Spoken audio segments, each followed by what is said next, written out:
étions dans ces conditions de blocage où entre le Conseil constitutionnel et l'Assemblée nationale, il y avait un jeu de c'est moi, ce n'est pas moi, c'est plutôt vous, ce n'est pas vous.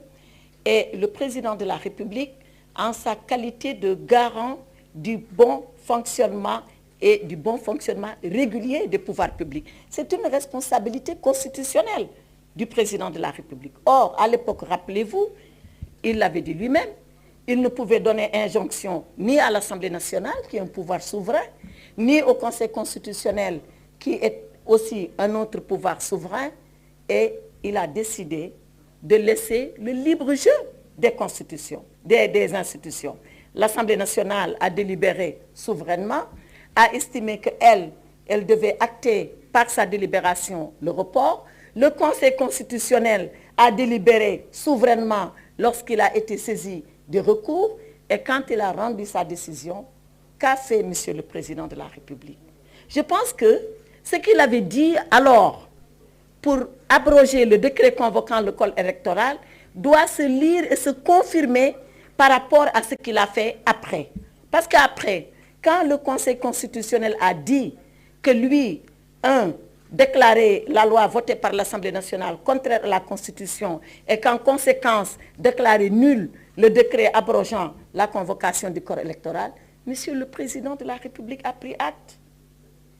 C'est en cela qu'il est respecté et c'est la meilleure preuve, la meilleure confirmation qu'il respecte les institutions et toutes les institutions. Aussi bien l'Assemblée nationale, dans sa capacité de proposer des lois, de délibérer et de les prendre, que le Conseil constitutionnel, dans sa capacité de censurer, s'il estime censurer, et lui, président de la République, il prend acte et il exécute. Et c'est ce qui s'est passé. Je pense que tous les Sénégalais, au-delà de ce qu'a fait M. le Président de la République, doivent être fiers de savoir que dans leur pays, il y a une assemblée souveraine qui délibère, il y a un président de la République qui gouverne et il y a un conseil constitutionnel qui arbitre et qui sanctionne.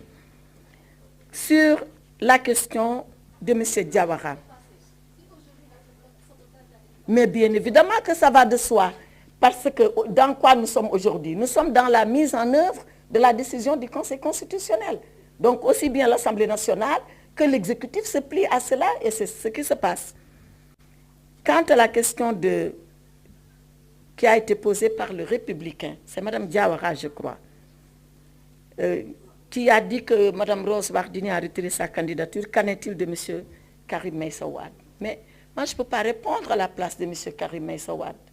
La seule chose que je sais et que vous tous savez avec moi, c'est que M. Karim Meïssa Wade considère qu'il a été injustement écarté de sa prétention de candidat à l'élection présidentielle. L'autre chose que je peux savoir, c'est que concernant Mme Wardini, elle a décidé en toute souveraineté, même s'il y a une procédure judiciaire la concernant, d'arrêter sa candidature et de la retirer et elle en a le droit. C'est la seule chose que je peux dire s'agissant de volonté personnelle qui s'exprime personnellement. Pour ce qui est de Afrique Info, qui dit qu'une dame aurait été torturée. C'était ça, votre question. Donc, ce n'est pas torturé. Quand même, donnons leur sens à tous les mots. Pour ce que j'en ai vu, moi, je ne sais pas vous ce que vous avez vu. Voyez, moi, je relativise. J'ai vu effectivement qu'une journaliste a vu sa perruque enlevée et brutalisée. Alors,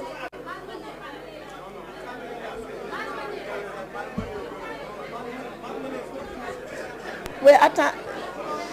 Merci d'écouter. S'il vous plaît, s'il vous plaît.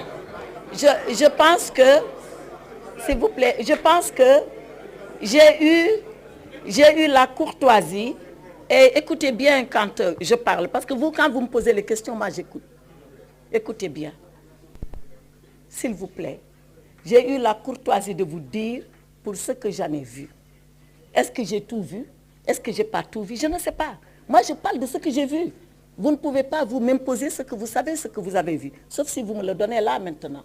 Moi, ce que j'ai vu, parce que c'est des images qui ont circulé, j'ai vu qu'il y avait une jeune femme, journaliste, je suis d'accord avec vous, qui a été violentée parce qu'on a tiré sa perruque et on l'a poussée dans un car de police. C'est ce que j'ai vu. Je ne dis pas que c'est ça qui est vrai. Entendons-nous bien.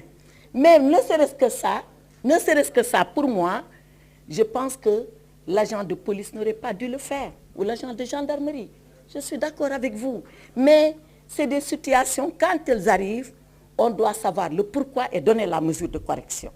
Et je suis convaincue, aujourd'hui, que la hiérarchie de la gendarmerie ou de la police est en train de regarder ce cas. En tout cas, dans le gouvernement du Sénégal, il faut le savoir, nous n'acceptons pas que les gens soient brutalisés. Encore moins des journalistes, on peut s'entendre là-dessus. Vous venez avec vos badges, vous venez avec vos gilets de journalistes et on vous laisse faire votre travail. Maintenant, il arrive de temps en temps qu'il y ait des incidents. Ce n'est pas la première fois. Ayons la hauteur, et vous et nous, de régler l'incident d'abord, ensuite de le dépasser.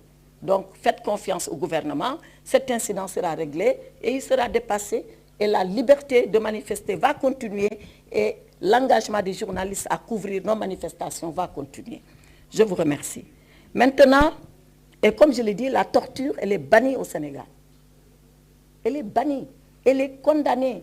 Et les auteurs de torture sont sanctionnés. Et c'est tous les jours. Je ne parle pas pour le plaisir de le dire. J'ai des documents à l'appui de ce que je vous dis.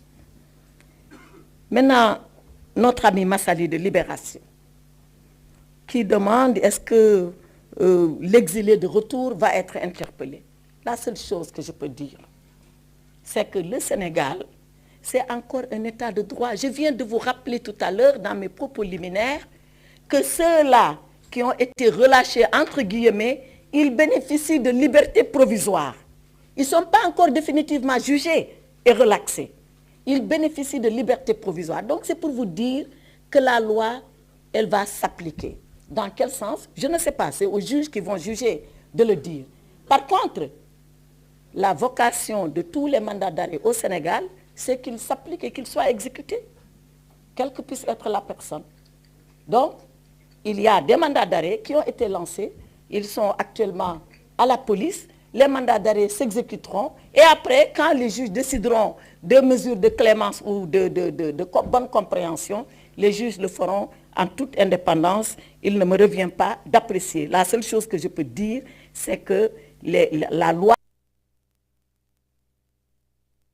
a la vocation à s'appliquer au Sénégal, omnes, à l'endroit de tout le monde. Est-ce qu'il y a une sanction administrative pour abandon de poste? Je ne sais pas ce qu'il en est. Je sais qu'il y a juste un dossier disciplinaire qui relève du ministère de la fonction publique, qui lui aussi, à son tour, appréciera, comme moi, le ministre de la Justice, j'apprécie quand il en est question des procédures ou du droit en général. Dernière question, c'est celle qui m'a été posée par le représentant de l'AFP. Qu'en est-il? Est-ce qu'il y a une liberté provisoire qui se prépare pour Bassirou... Madame, vous voulez parler? D'accord. Pour Bassirou Diomaye Faye et pour M. Ousmane Sonko. La seule chose que je peux dire les concernant, c'est que ce que nous sommes en train de faire, comme je l'ai dit, on ne le fait pas de façon massive comme ça, pour notre bon vouloir ou à la tête du client. Nous le faisons, je l'ai dit, parce qu'il y a des dossiers qui s'apprécient au cas par cas en fonction des éléments objectifs qu'il y a dans le dossier. Pour le moment, c'est là où nous en sommes. Est-ce que nous aurons encore un autre lot de dossiers à apprécier objectivement et à voir ce que nous allons faire? Certainement que oui. Mais quand je dis oui, ça ne veut pas dire libération de tout le monde, ça veut dire encore libération au cas par cas. Tout est possible selon la loi, tout est possible selon la procédure, tout est possible selon les éléments qui figurent au dossier. Voilà, je pense avoir répondu aux 5 premières questions. Non, vous demandez la parole et on vous la donne et vous posez la question. On va prendre le deuxième lot de 5 questions. Le nombre de personnes. C'est-à-dire, si vous me posez les questions comme ça, je ne répondrai jamais. Il vaut mieux vous inscrire ici et puis... Madame le garde des Sceaux. Ah, le nombre de détenus libérés. Oui. Je pense, monsieur le directeur de l'administration pénitentiaire pourra me rectifier. 344 personnes ont bénéficié, je précise encore, de liberté provisoire. Il en reste à peu près 272, puisque c'était 500 et quelques qui étaient sous ces conditions. En tout cas, ici à Dakar, je ne parle pas des régions, où la même chose est en train d'être faite. C'est-à-dire, examen au cas par cas, est-ce que les conditions sont requises pour une liberté provisoire, et demander au procureur de demander la mesure au juge d'instruction, qui, s'il l'accepte, mettra en œuvre. Ibrahima. On va prendre un deuxième lot de 5 questions. Monsieur ou Madame Portia Crow de l'agence Reuters.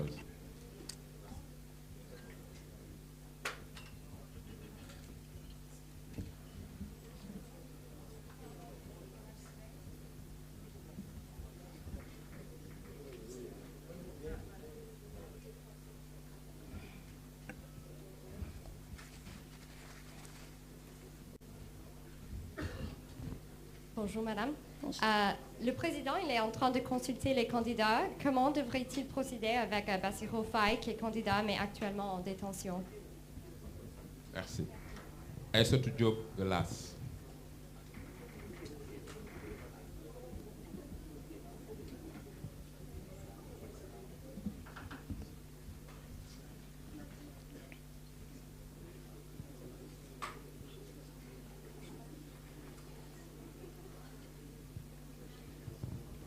Merci. Bonjour, Madame le garde des Sceaux.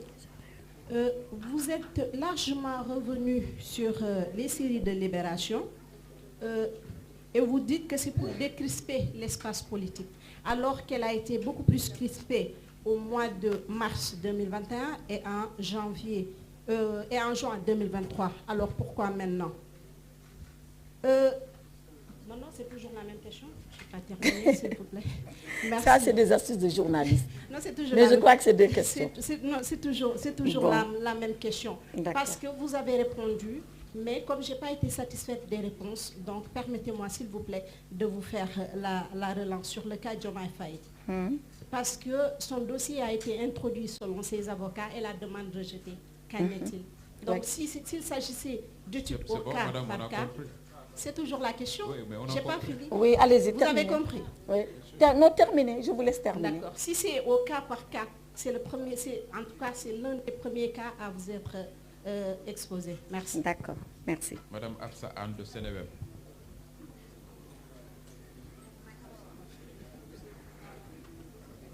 Yassine, qu'est-ce que je fais?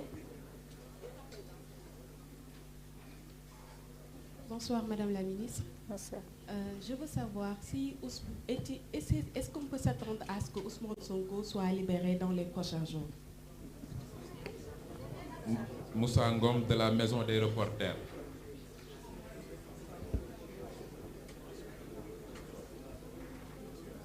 Moussa Ngom de la Maison des Reporters. Bonjour, j'avais une question par rapport au décès issu des manifestations. Où en sont les enquêtes? Et enfin, Célia pour Presse Internationale, Express LC. Célia, Madame Célia.